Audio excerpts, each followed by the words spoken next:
Yep. Start recording. Yep. And 3, 2, 1, and we're going live right now. All right. We're live. Yeah, Karen's not there to look on the Facebook. I haven't had a notification yet. Okay. Oh, there it comes. Aussie Mac Zone is live now. You got us? Yeah, it's good. Okay. One clapper. Oh, what was that? Yeah, and down a little bit so I can see your chin. Michael, please. Ready? 1, 2. Better. Hi, everybody. Welcome to show 225, Aussie Mac Zone. We've got Garth and Zarn and Michael. This week's sponsors, athwebhosting.com.au and Aussie Tech Radio. So, Zarn, how are you after your little incident last week? Oh, I'm feeling a lot better today. Back to work tomorrow, so I guess I'm all right. I didn't die. The drugs were great. I don't know what else to say. And Garth, how are you getting on? Oh, I'm not too bad, Michael. How are you? I'm a little bit bandwidth challenged, so we've gone with no video tonight. Yeah. Which is a good thing for those who are listening and watching anyway. So. No, you're an important part of the trio, mate. You make up for us too. I don't know about that. So our Aussie Apple ramblings. Apple overtakes Asus to become fourth largest notebook maker. Global notebook shipments increased more than expected last year, and part of it came down to Apple's strong MacBook growth. So this is the machine everyone said wasn't selling and wasn't doing very well. So according to a new report from market research firm TrendForce, Apple recorded a 9.6% market share in global notebook shipments, which was up from 8.3%. The previous year. As a result, Apple overtook Asus to become the fourth largest notebook maker by shipments, compared to the fifth largest in 2016. Based on early estimates concerning 2018, the report suggested Apple will round off with 10.4% of the market, raising it another percentage points against rivals who are showing less growth. TrendForce and more growth. Yeah, that's right. Windows gross. Updated MacBook Pro has been a particularly good seller for Apple, and I'm sure everyone was bagging it. But anyway. Any comments? Yeah? Yeah, no, look, this is exactly the sort of thing that we should be used to by now in terms of, look, to be honest, I really don't like the new MacBook with the touch bar thing, right? Yeah. And so many of the blogs and the commentary that we all go with and we all listen to, we impose our own feelings on what's actually going on in the market, sort of, based more on what we think should be happening with the product than what really is happening in the marketplace. Yeah. So there's been a general. They do this all the time, though. Like they're saying, "Oh, Max, the sales are down," and then as soon as the sort of it comes around and shows you the sales per, sort of annum, and it's always ahead, and so I think I honestly think it's PC and Android people trying to scare you away from Mac. Yeah, I don't know. It could be, but I think it's actually like at least part of it. Well, one, it's a good story to say Apple sucks, right? That makes the headlines. Yeah. The Apple lovers and the Apple haters will both read that story. Totally. So that's one part. There's the element of I don't like it myself, and I'm a Mac lover, so it can't be a good thing. Must be going really bad. And then I don't know. It's an odd situation, but good news is they're doing just fine. Yes. Yeah. Yeah, we'd love to be doing that bad. A lot of people would love to be doing that bad, wouldn't they? I know. Absolutely. Oh, I've only made $10 billion this year. So here's another one. HP is now selling Apple devices. Many moons ago, HP teamed up with Apple to sell the iPod. It carried HP's logo, and it was one of the few times Steve Jobs allowed another company to license an Apple product. This isn't a rebirth of that partnership, however. The Apple devices offered by HP today are regular Apple devices, free from HP branding. They are offered under the DAAS program, which provides enterprise customers with a one-stop solution for hardware and device management. Our customers are seeking new ways to better manage the expansion of device types and operating systems across their workforce, explains Bill Avey, Global Head and General Manager of Personal Systems at HP. So there you go. HP, best laptop seller, and now they're selling the best other products. Well, like you said, they were doing iPods before, because I remember them doing the iPods, and they looked like an iPod, but they just had the HP marking. And so when you brought that up, I was like, oh yeah, well they've done it before, but now, like you're saying, now they're backing Apple products. They won't have the HP logos, sorry, but they will be marketing them in their platform. Yeah, so it's for the business customers who say, we want an iPad no matter what. Yep. You've got to make your stuff work in the back end for us. That's basically what it's down to. Yep. So that they can keep maintaining that customer base. Yep. Enterprise customer comes along and says, just supply me my computer needs. Yeah. And along with the desktops and the whatever, there'll be a component of iOS, iPads or whatever. Yeah. So a reminder this week, we are brought to you by athwebhosting.com.au. Affordable competitive plans, 99.95% uptime, free setup, auto setup, 24/7, instant activation, PayPal and other cards, 250 scripts installed with one click, cPanel, all from $5.95 per month when paid annually. And we know there's friendly help when needed because happy birthday, Glenn. Glenn's birthday this week. So that'll be the even extra friendly help when needed when you... Yep. No, don't annoy him on his birthday. Happy birthday, Glenn. Happy birthday, Glenn. Yeah. So just thought we'd chuck that in there.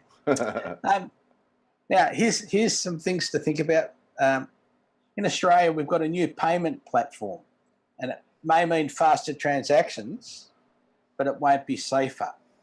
We're comparing this to overseas, but Australians will finally enjoy the ability to send each other money in real time with the launch of the new payments platform, and the bank calls it NPP. Aren't they creative? The platform is a mixture of new processes for settling transactions between banks, guided by the Reserve Bank of Australia. But while this may make payments faster, it could also make them less safe.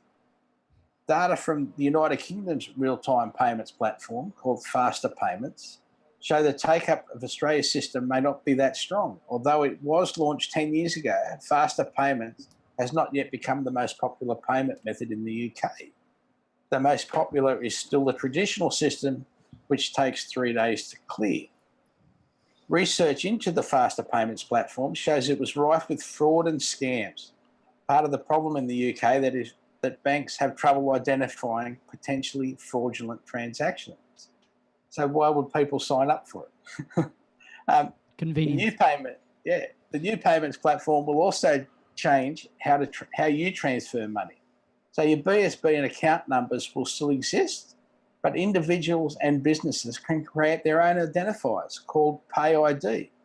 This means mobile numbers or email addresses can also be used as a way to identify yourself, both to pay and be paid by others. That's not necessarily the things I would choose as my payment ID, but anyway. No. The platform will also remove the delays caused by weekends and public holidays and mean you can make transfers after business hours. The impetus for real-time payment platform came from a 2012 review. That's how efficient we are. This is a 2012 review by the Reserve Bank, and it found that Australia's payment system lagged behind even less developed nations such as Mexico. But not all banks have signed on to the new payment platform. Those taking a wait-and-see approach include Bank of Queensland, Suncorp and Rabobank, and even some of the subsidiaries of the Big Four, such as Westpac, Bank of Melbourne, will not be involved in the launch of the new payments platform. Now, here's some specific bits. Under the terms and conditions issued by one of the participating banks, banks are not liable for losses that are a result of you giving the wrong account information. Furthermore, a transfer instruction given by you, once accepted by your bank, is irrevocable. This also applies if you were fraudulently induced to make a transfer via the new payments platform. In this case, your bank might be able to help you recover the funds, but the recipient of the funds, potentially a fraudster, will have to consent to repay your funds. Really? So, yes. This is sounding more and more appealing by the second. Where do I sign up? No, to be honest with you, I don't have any real issue with any of that. That's all fine as far as I'm concerned. It's no different than someone in the street conning you out of $50, right? You hand it over. The only way to get them back is to get them in court or punch them hard enough so that you can take it back. So it's the same really, other than you don't have that delay. So for the convenience of immediate transfer, well, the transfer is immediate, right? How often are you giving in the title kind of thing? So, how often are you giving people in the street $50, Garth? Well, see, I'm not conned out of $50 that easily. I might be an Apple fanboy, and people could, draw a few lines there if they felt like it.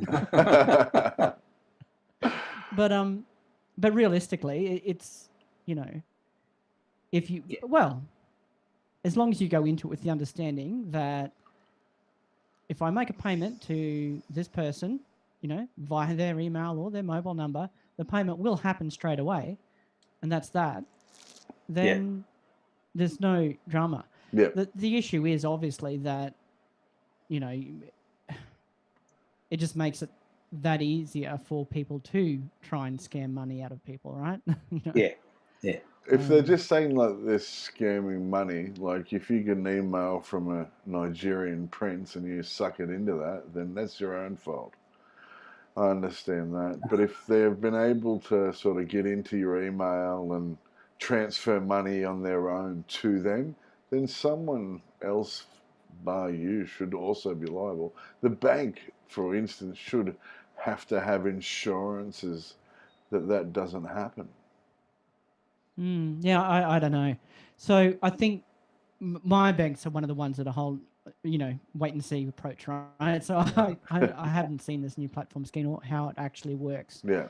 At a micro level, but I would guess that you would still log into your account, make a funds transfer. Yep. Whether it's via an app or your bank's app or whatever, you'd still be accessing your bank account. Yeah. And rather than typing in a BSB and an account number. Yep. With a name that means nothing. The name's there, but it means nothing. It's it's an BSB and account number that you're transferring funds to. Yeah. Instead of typing those in, you just type in a mobile number or an email address. Yeah. In some ways, you're more likely to make a mistake with a BSB and an account number. I don't know. Yeah. I think. Sorry, Michael. I think. How many people a week? Both of you have your own business, do business with other people. How many of you guys are giving out your phone number or your email a week? Like, how many people? So all they need is that app. And if they think, oh, hang on a minute, they've probably used their phone number or their, email address. No. Hang on. So it's the same as giving out your account number, right? Yeah. all anyone can do with your account number is give you money. Yeah. So giving them my mobile number, giving them my email address, all they can do with that is give me money. That's it. Oh. They can't initiate a payment from it. Yeah. They can just supply money to it. Yep. So the fact that it's tied to an email address or a mobile number is largely neither here nor there. They still have to initiate a payment from an actual bank account. Fair enough. It's just that the destination could be an email address. Uh-huh. So, for example, you know, maybe it becomes known that you can send money to Woolworths by sending an email to money@woolworths.com.au or whatever. Yep. And someone manages to get money at WOLWO, you know, a common typo of that email address or something like that. They register that as the identifier, the payee identifier. Yeah. That's where I can imagine a scam. Yeah. And of course, send me some money. I really need some money now to get my brother-in-law out of jail because blah, blah, blah, blah, blah. The issue with it is nothing to do with, to me anyway, nothing to do with the mobile number or the email address. The issue with is that it's instant and it's final. Okay. Yeah. All right. Well, that makes more sense. Yeah. Well, Which is why it's the same as giving cash to someone in the street. Yep. Yeah. Right. And Apple Pay's the same, but which we haven't got yet, like as in between people. But Apple's not responsible for who you give the money to. So fair enough. Yeah. Now, on a lighter subject, Shazam update brings real-time lyrics syncing, interface tweaks, and more. Released late last week, a new version of the Shazam iOS app.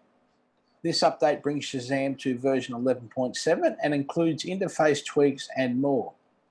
Shazam says that the update includes a brand new design of the song page, which is what you see after you successfully recognise a song. On this page, you now get support for real-time lyrics, which lets you belt it like you wrote it. Furthermore, the redesign brings a more streamlined interface to the song page. Now, when you Shazam a song, you'll see the results and a single image of the artist, which allows you to focus on the music you were looking to discover in the first place. Furthermore, Shazam says the new track result menu acts as a one-stop shop for lyrics, videos, and more. Lastly, the update makes it slightly easier for Apple Music and Spotify subscribers to quickly add a recognised song to a playlist. And the other point, that's right, this is the second update since Apple said they were buying Shazam. So, interesting to see how we go. I haven't actually used it yet, but no. I think a lot of people will love that though once they realise, just sitting there, just boom. Apple Music does a good job of showing you the things too. Yes. I used Shazam on my watch the other day, so that was. Oh really? Okay. Yeah. Just said, "What's this song playing?" and it told me, and away we went. Nice. I think one quick thing I'd like to say there, I probably mentioned this last time we spoke about Apple's purchase of Shazam, is that it's good to see that they haven't locked out Spotify and those other, partners. Yeah. Still allowing people to link to those accounts from within Spotify app. Yeah, I think it's important, and I think Shazam might be around for a while as an individual. Like the, what was that company they bought last year? Workflow, iOS Workflow. That's still an independent company. So we've got a couple of before I start on this, your HomePod, Garth, still at home or? It met its maker again. Took it back yesterday because I knew I wouldn't get a chance. Like I would have had until Thursday, I suppose, to keep within the 2-week thing, but I wouldn't have got a chance. So took it back in on Sunday. Very sad to see it go. So, just couldn't justify the money though. So I wasn't here last week, and you've obviously got your HomePod, but now you sent it back. I did because it. Well, look, I got it in the first place not knowing. I put the initial order in, not knowing, is it a product that's going to be like the AirPods were, where there's limited supply initially, and so forth. And if I don't get it now, I won't be able to get it for ages, right? Yep. That's what happened with the AirPods. I did get them straight away, which was good. So I put the order in. As the time went on, it seemed like, there's going to be heaps of these. Yeah. They had this hardware nailed down a while ago, I think, and they've probably been stockpiling them for as long as they like, just waiting for when they were going to release them. And I thought, will I cancel the order before I even get it? I thought, no, well, I might as well get it now. At least have a listen and have a bit of a play, even though I know I don't really need another speaker in the house. Yep. So, look, having it briefly, Zarn, it was fantastic. It really was a good speaker. Yep. Totally, I mean, if you had the disposable cash, why wouldn't you get one? Sounds absolutely great. But I just couldn't justify the expense for just another speaker in the house. And at the moment, that's what it is, just another speaker. It's really not much of a smart speaker. So it's not very interactive, and it's not giving you the full, smart speaker experience. No, but I really wasn't looking for that. I went in. Okay. It really was a speaker, and that's really what it was. Fair enough. I was hoping it would be a smart speaker. I'd really like one if it was a smart speaker. Well, it is. Yeah. I mean, it's just not very smart. So it has a limited number of functions that you can do. Fair enough. But that said, that's a shame. If you've got the feature so that when you're in the house, you can do your reminders and messages and stuff like that. If you have that feature turned on, then probably 90% of what most people actually do with their device, you could do. Yep. Setting timers, alarms, setting reminders, writing notes, sending messages, or reading out your messages. You can even transfer a phone call over onto it. Your basic news, weather, sports stuff, all of that sort of stuff you can do. Yep. And that's what most people actually use their smart devices for anyway. Yeah. The biggest glaring absence from all of that stuff is calendar integration. You couldn't use a calendar with it. Oh. But hopefully that won't be too far down the track. Yeah. And then over time, they hopefully will open it up to more third-party apps like Spotify. So, you really do need Apple Music to take advantage of it at this stage. The reason, like I said, I'd want it is because, my 3-year-old could just ask it anything, and sort of it would search the interweb for an answer. And I thought that would be fun to play with, and see what would happen. But fair enough. Yeah, if you want that, I'd go with the Google Home. Yeah. It's the best for just asking random stuff out of all of the 3 of them, I think. Yeah, fair enough. Yeah. Thanks, Garth. Hey, Home, how does Garth get better bandwidth? By moving home. Oh, sorry. I used to say by waiting till the NBN comes, but now I'm not so sure about that even. I trust the NBN. Yeah.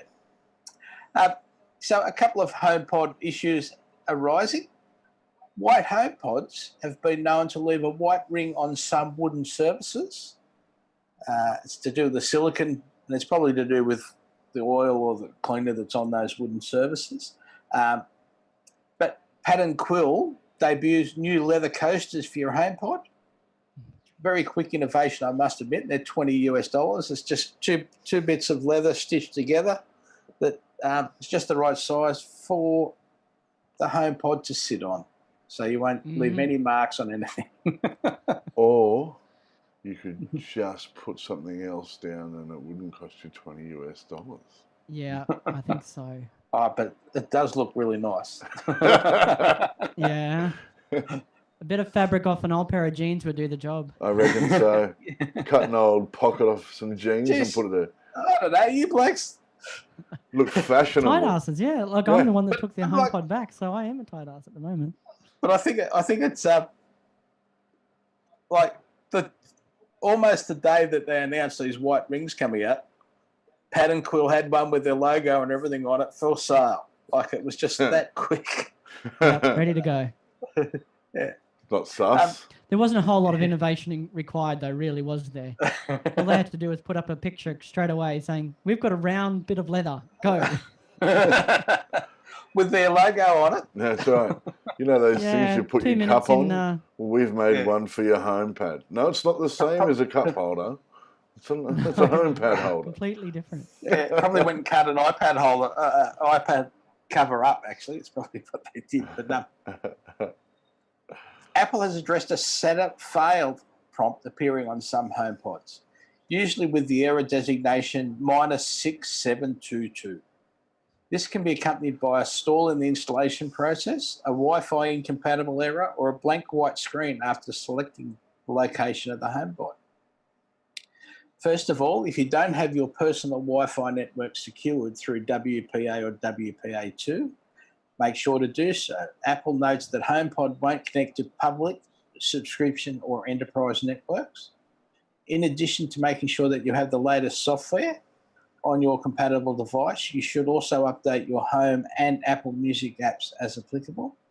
Those two applications basically make the HomePod run. Make sure to set up two-factor authentication and iCloud keychain as necessary. And if you already have the Home app installed, you may want to erase and then reinstall the Home app, especially if it takes several minutes to load accessories and scenes. Keep in mind that existing HomeKit accessories and scenes will need to be reset. So, and Garth obviously never had any of those problems. Nope. No. Just went straight on because I do have two-factor authentication already enabled. I do have iCloud keychain. I mean, where would life would be a lot worse without iCloud keychain. I love it. It would. It definitely would. So, yeah, I had all the prerequisites without even knowing it and without knowing they were prerequisites, which is a bit of a, I think there'd be quite a lot of people who are just butting their heads up against a brick wall, not knowing why it wouldn't go ahead. Yeah. Just getting this obscure message saying whatever it said, that warning number. Another one there, I found out that you have to be the family creator for it to be on your account as well. So like I have a family with, 4 or 5 people all attached to the one account as family members. If I kept mine and I got another HomePod that my wife had in a different room, she couldn't hook it up to use her personal details, read her messages and stuff. So that's another little limitation there that I found out recently. But so there's a few things they need to address over time, which I'm sure they will. I'm sure they will too, yes. Quickly.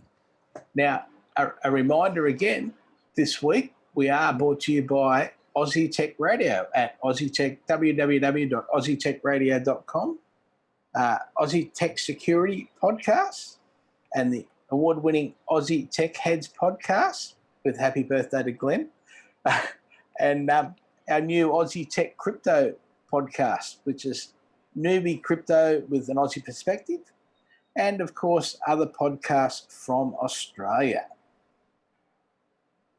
Now, iPhone market share will grow this year while Samsung's will fall, predicts TrendForce. This is TrendForce again. Global smartphone sales were weaker than expected in the second half of 2017, says TrendForce. It predicts that growth will slow to 2.8% this year and says that there are only 2 international brands with a clear future of growth in 2018. TrendForce predicts that one will be Apple. Apple remained the second place in the ranking of smartphone production for 2017. For this year, Apple is set to launch 3 new flagship models in the third quarter of 2018 and will expand the adoption of Face ID and all-screen technology in these new iPhones, along with upgrading their existing functions and increasing the memory content as well, according to TrendForce. iPhone's annual production volume is expected to increase by 6% because of the improved specifications of the new phone and Apple's expansion in the Indian market. It forecasts that Apple will increase its market share from 15.2 to 15.7 this year, while market leader Samsung will see its own share fall from 21.9 to 20.3. Now, the other winner will be Nokia. thanks to a partnership in India. Nokia's partnership Nokia. with... Okay, whatever you say. Nokia over the head with a Nokia. Oh. Yeah, that's right. With HMD and FIH Mobile had a new start in 2017, recording production volume of 11.5 million units in the debut year. Nokia will only benefit from bargaining power of FIH Mobile, but also save the import tariff because the plants are located in India. As a result, Nokia is expected to continue the growth momentum this year in the mid and low-end smartphones market, where cost pressures are extremely high. I used to love an old Nokia phone. I had nothing but Nokia until iPhones. Yeah, I swore by them. They were so durable and they were such a great phone, and then they just dropped off the face of the earth, and now they're back. So, well, maybe not really, but anyway, I won't be swapping from iPhone to Nokia. That's for sure. No. Yeah. Now I've got a couple of quick little stories here. Apple employees keep walking into walls at new campus. Though aesthetically pleasing, the glass has proven to be a hindrance to employees. According to persons familiar with the matter, Apple employees can't seem to stop running into glass walls at the new campus. The staff, much like staff at any other office, often find themselves glued to their mobile devices while shuttling from meeting to meeting. And in their distracted state, many are getting to harsh reality checks as they run face first into the aesthetically pleasing walls. So they're not looking up from their device and running into walls. Yeah. Sounds like my 3-year-old. Some of it be sorted to marking the danger areas with post-it notes, although sources report that these have since been removed as they reduce the visual appeal of the minimalist office space. Oh, my God. That's a beauty, that one, isn't it? Wow. Yeah. Now, that just, don't walk and text. Yeah. Well, it's not even don't walk and text. Like, pick your head up. Like, every 4 steps, have a look. Like, the other alternative is get a guide dog. we're gonna need them soon. I think we're gonna, if we keep looking down and walking with our devices, our eyes are slowly gonna move as we evolve to the top of our heads. We'll get them punching back over again. That's right. How the Apple Watch is starting to realise its clinical potential. An increasing number of clinical trials are searching for other meaningful health data the watch can reliably detect. The digital health company Cardiogram believes its algorithms using data from the watch can detect diabetes in people with 85% accuracy. In a test of 14,000 watch wearers conducted with UCSF, the technology correctly detected 462 diabetics among them. TechCrunch reports diabetes is a very costly disease and 100 million US adults are said to have it on a pre-diabetic conditions. Cardiogram said it earlier used the Apple Watch to detect arrhythmia with 97% accuracy and sleep apnea with 90% accuracy. Wow. And hypertension with 82% accuracy. So they're getting into it, and there's a whole heap of other things happening that I haven't gone into with that story. But yeah, that's just a couple of things that one company is doing, and there's heaps of companies doing stuff. Well, that's really cool. I like that. Yeah. What he said. That is, isn't it? It's absolutely awesome. Yeah. On a personal note, when I upgraded to, was it 11.25? Yeah. First it took 3 tries to update, and it finally updated. And then my phone glitched out for about a week, just locking, stopping, and that sort of stuff. And it's fine now, but I don't know why it did it. I thought maybe you guys might have a little bit of an answer. No, haven't read or heard anything about that. Yeah. I have heard of one other person having similar issues. Yeah. Where There you go. you just get a respring of springboard. Yeah. Is that happening? So, you'd basically like a mini restart. Yeah. Not to the point of having to put your passcode in. Yep. But it'd just die and come back up. Yep. Yeah. Yeah. So on the same. But within a week, like I said, within the week it stopped. It stopped doing it. But I'm worried now that maybe I should go and get it serviced, or they should look at it. There might be something, bigger wrong with the phone. Or you do a backup and you do a clean install and yeah. But if it's resolved itself, I would probably just leave it at this point. Yeah. Wait till 11.3 and it'll tell you what the battery's like and all that sort of stuff. Yeah. It can't be too far away now. No, that's right. Yeah. Back to you guys. Thank you. Any more news stories that you want to chuck in there? No? No, I've got nothing this week. I've been down and out.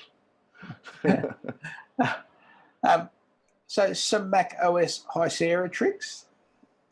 Command Control Q quickly locks your screen. So if you're getting up and leaving your office desk or whatever and you just want to lock your screen, Command Control Q. It's also available from the Apple menu now, lock screen.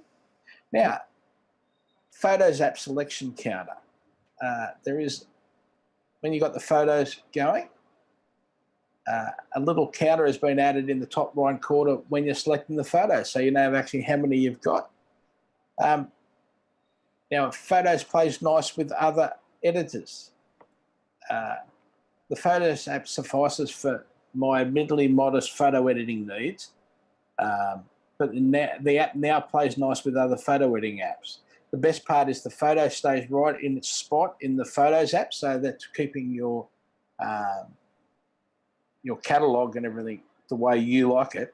But any edits you make in the other app are immediately synced.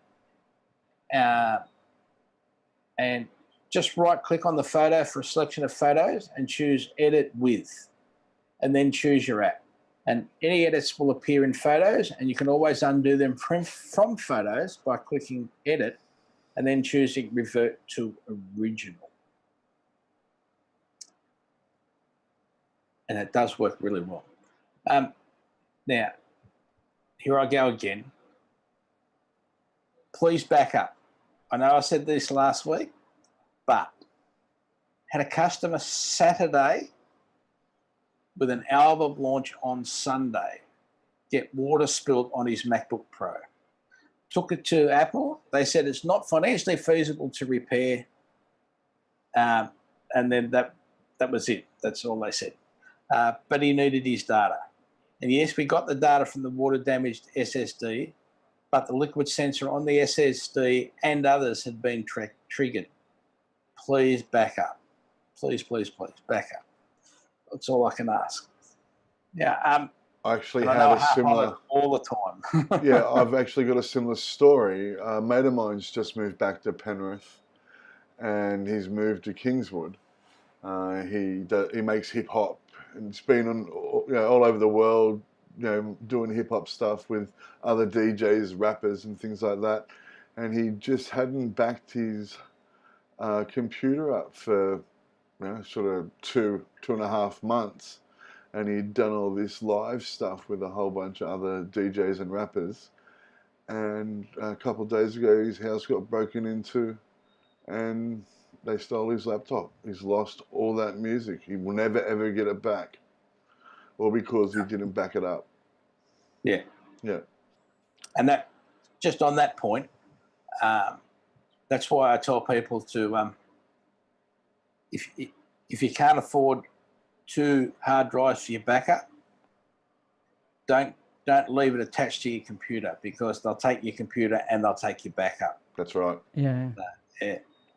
What I tell people is, I actually say, put it in your car, set a calendar event, be absolutely anal, so that when it says back up my computer, and that might be Monday, Wednesday, Friday, or it might be Wednesday. It just depends how much you're prepared to lose. But the reason I say put it in the car is if your house is broken into, generally you're out of the house and you're probably out driving somewhere. If the place catches fire, most people will move the car.